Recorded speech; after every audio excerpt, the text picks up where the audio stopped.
All right, next question up says, I'd like you to review my form. I did a session of 2 count pause squats on week 3, priority 3 session instead of the pin squats. And I feel there was an improvement in my comp squat session today. Should I stick to the 2 count pause squat until the next block? I feel like my form got better and I start my squat from breaking with the knees instead of the hips. And also my torso seems to stay tight. I don't see any sort of real issue with your squat technique as it is now. You mentioned breaking at the knees before you break at the hips. I've seen people do and coach both, and I'm not really partial to one way or another. To me, the important thing is hitting the correct positions, and as long as you're hitting the correct position in the bottom, I don't want to say it doesn't matter how you get there, but at least in terms of breaking at the hips or the knees, I don't think that piece in particular matters. So from what I see in this video, I don't really have any sorts of concerns about your competition squat technique. Now, I don't necessarily think you should swap out the pin squats for pause squats just because this session felt better.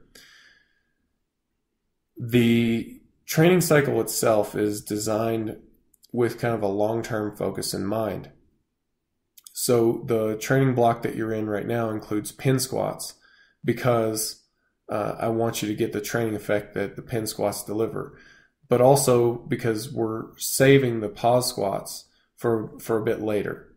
So we do the pause squats later on and you get a training effect from that. And that should provide some transference as you go into whatever block comes after that. And it's designed to work in a sequence.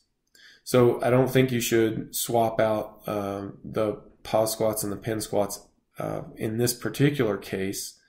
I think you should, in general, stick to the movement as it's programmed.